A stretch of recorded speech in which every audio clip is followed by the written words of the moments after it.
a short synopsis of what happened on the last day. I sit at your desk, struggling to find the words to honor you, but the weight of this loss feels too heavy for language. Your departure doesn't make sense to me. The world feels still and strange without you. You are my constant world, and my heart, and the heart of our home. You love me in a way that only my heart truly knows, making me feel cherished and favored in every single day. I miss the simple things most. How you always answered my calls on the first ring, and the many times you called just to share a joke or to seek advice.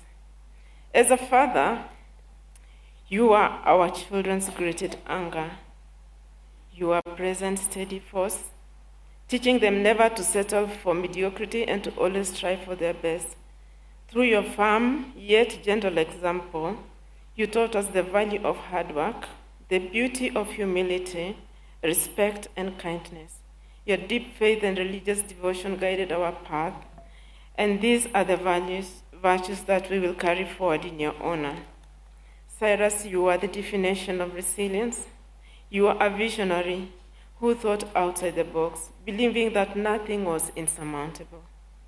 To you, the word impossible did not exist. You are our eternal optimist, giving us hope when we felt we had none, and calming storms of life with your steady presence. You are uniquely generous and often giving until you had nothing left, and yet never expecting a single thing in return. You embraced my family as your own, caring deeply for them and always concerning yourself with their well-being. Truly, they became your people, and you became their heart. Thank you for the immense trust you placed in me. It has been my greatest honor to raise our children by your side and to care for your family. Your impact reached far beyond our home. You inspired so many to chase their dreams and helped set strangers in their darkest hours simply because it was who you were.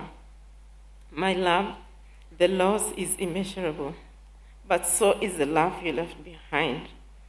I could write a book about the life we shared, but for now, I carry your story in my heart. Fare thee well, my love, until we meet again at that beautiful shore. May God keep your soul in eternal peace. Amen.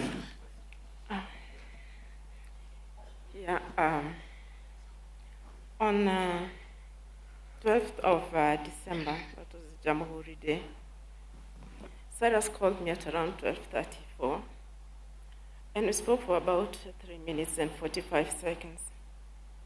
He called again at around 2:30 and asked me where I was, and I told him that I was in the supermarket.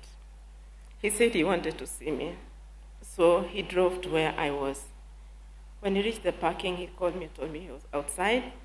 So I just put the trolley aside and went to see him. I sat in the car, we had a conversation, and then he left. He told me he was going back to the office to build his castles. He told me I'm going to dream and build my castles in the office, but later I'll be going to see the Honorable Speaker, Wetangula. Later, he FaceTime called me at around 4, told me he never even went to the office, that he had gone to the house and was just feeling tired and went to sleep. So when he called, he was just on the chair. He told me he had been dozing on the chair for about 2 hours. And that was the last time I spoke to Cyrus. And the time he came to the parking at the supermarket was the last time I saw him. I had a restless night that night. I didn't sleep well.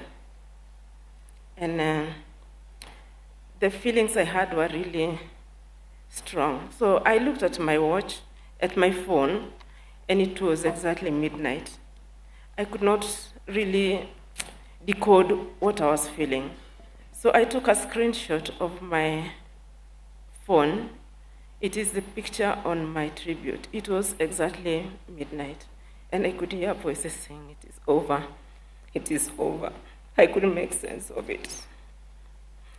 At 3 o'clock, 3:20, when I got the call, I was still awake, trying to make sense of what I was feeling. I saw his call, but when I picked, it was not him.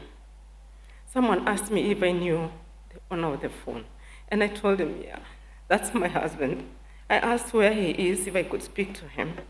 But they told me that he's been involved in an accident, and he was unconscious but was being attended to by the doctors. I continued talking, but I immediately asked my daughter Sonia to accompany me, and we started driving towards Naivasha.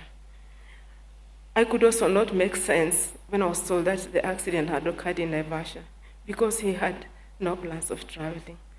So it was, at first I thought it was a prank, but then the officer identified herself and said she was Corporal Rhoda of Naivasha Police Station.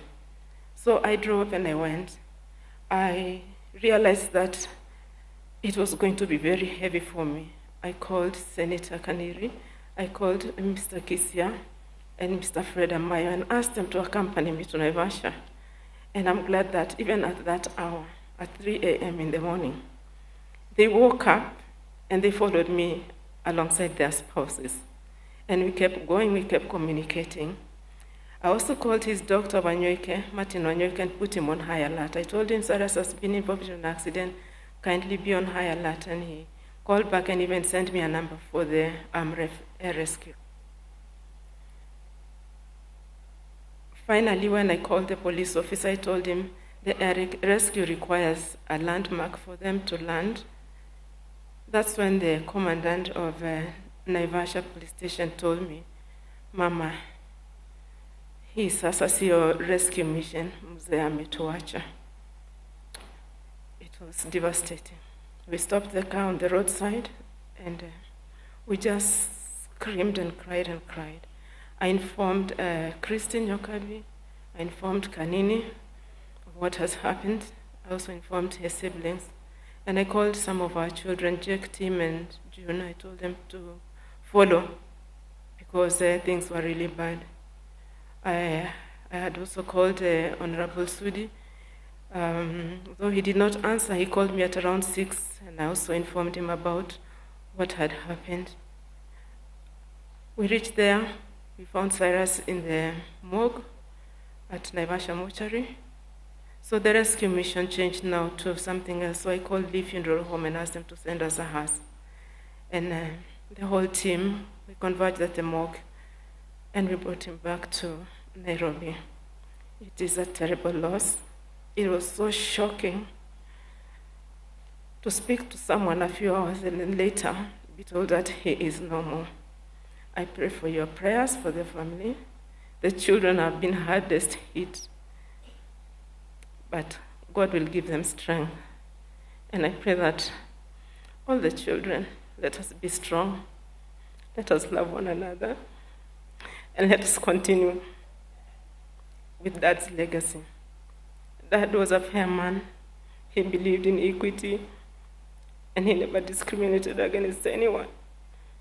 And I pray that God will give us the grace to continue that and to be fair to all the children and give them what they deserve. God bless us all. Thank you.